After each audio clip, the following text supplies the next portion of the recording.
All right, so hello.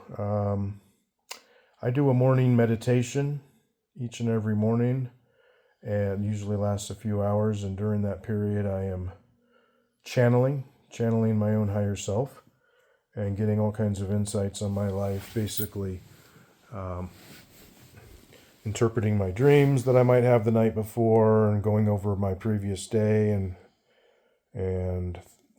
things that I want to get clarity on. And I literally experience it like X-ray vision, like being able to see with a level of clarity that I just normally can't see when I'm not within my meditation. I call it an active imagination, a different form of meditation.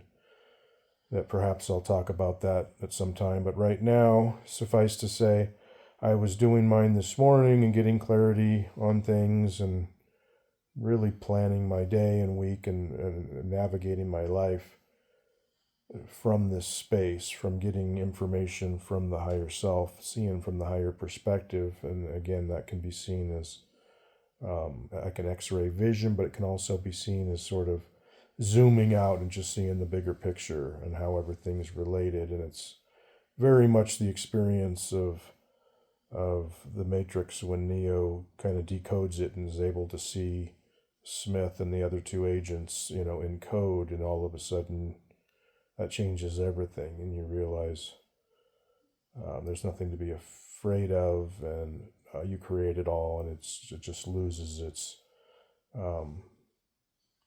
edge, its fear edge, because you realize it's all your creation. So, but what was coming up today was the idea of creating short little videos like I'm doing right now on a particular topic, and applying that X-ray vision, so to speak, to that topic, and just speaking about it. And so something was coming up, and it was to do one about the shadow and another one about intention. And so this is my first attempt to do this. And the first thing I needed to realize was, in order to do it, I need to not feel like an obligation or pressure to do it, because then that's not in the proper state of being, and I won't be able to maintain like the X-ray vision.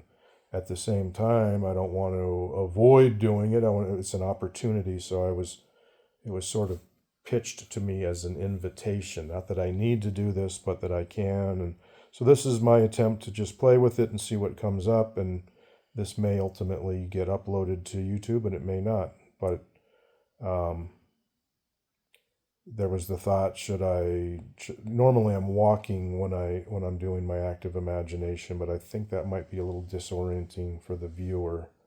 I'll just show you what that looks like for a moment. So I would be walking around in my space, and it kind of helps me to modulate the energy a little bit. But it might be distracting for anybody, viewer. So I'm sitting with it for now, and we'll see how that goes. But I might ask for feedback on how that seemed to be walking, because that is the way that I'm used to doing it.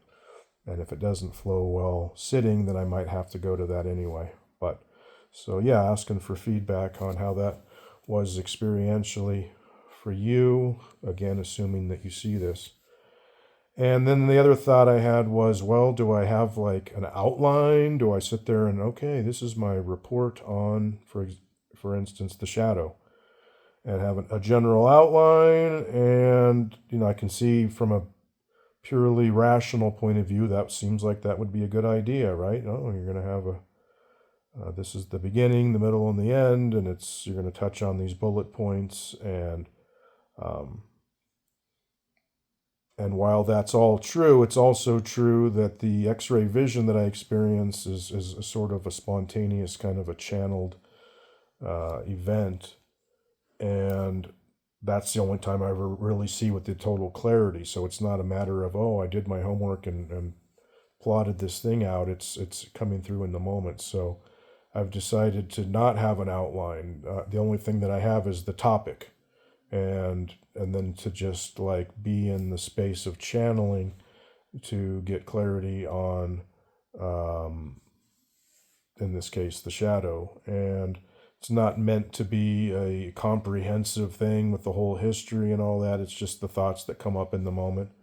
And I would say that my intention is to keep it, relatively short. And so I'm already 5 minutes into this, as I can see.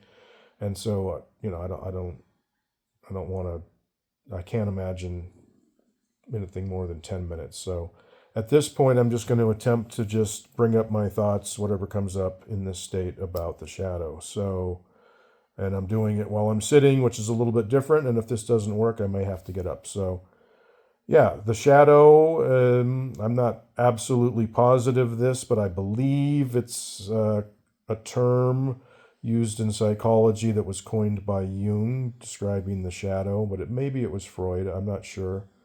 But there's this idea of the shadow. And the shadow is essentially, from Jung's perspective, is where I get a lot of my knowledge and understanding. The shadow are those aspects of us, those attributes or qualities within us that we have been taught growing up, often from our parents, our teachers, our TV, just the society in general, that are traits that are not something that we should be too proud of. And so we deny these, and these would be something like greed or lust or revenge or anger, or just it's easy. Anybody that's listening to this can understand. It's those areas that are not recognized as positive attributes that people carry. And so there's this shadow, and we deny our shadow because we have been spoon-fed the idea that it's inappropriate to express those ideas, and we were usually shown that we don't receive love from our parents or loved ones when we're expressing that side. And so we deny that aspect, and it goes into the unconscious. The unconscious is that which is not conscious. So that's a whole other topic that I could go into, but suffice to say for now, there's your conscious awareness, and then everything that is unconscious is the aspects of ourselves that we deny or we're unaware of. And so the shadow gets pushed into the unconscious. And what ends up happening is we all contain the shadow, because it's sort of like the yin and the yang, it's the light and the dark. And so you could say that the shadow is the dark, and it's obviously as based on the symbol of the yin and the yang, it's just as big as the light. And so from Carl Jung's standpoint, the point is not to become a better person, but to become whole. And that's to integrate our unconscious aspects, which one of the primary components of the unconscious is the shadow. So I was just seeing the other day that, Western religion identifies the shadow, but they personify it as the devil or Satan and demons. And that very indoctrination creates a fear around the shadow, because on some level, we know that we have these things, even if we deny them and push them into the unconscious. And we don't want to accept them. We don't want to look at them because there's this fear that it could overtake us. And what might happen if we were to give expression to this satanic or devilish aspect? We might do something completely that we end up regretting. We could fall into hedonism and do this and do that. So there's this fear that we got to keep that contained, and so we just deny it.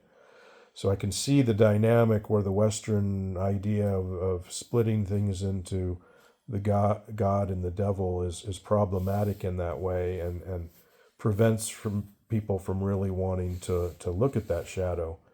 And so that's a major obstacle that needs to become overcome in order to move forward as a society, instead of splitting off into good and bad and only identifying with the good. And you know what? I've got more to say about this for sure, but I think I'm going to leave it at that now because it's 10 minutes and this feels good. And I think I'm going to just because it literally, I could go on for another 15 or 20 minutes, and I don't want to make a half-hour video here. So I'm going to leave that as an intro to the shadow, and then I would like to talk about it a little bit more. So if interested, you can look for the follow-up video to this. That would be the shadow part 2 of I don't know how many. So that's it for now. Thanks for tuning in, and I'll see you all later.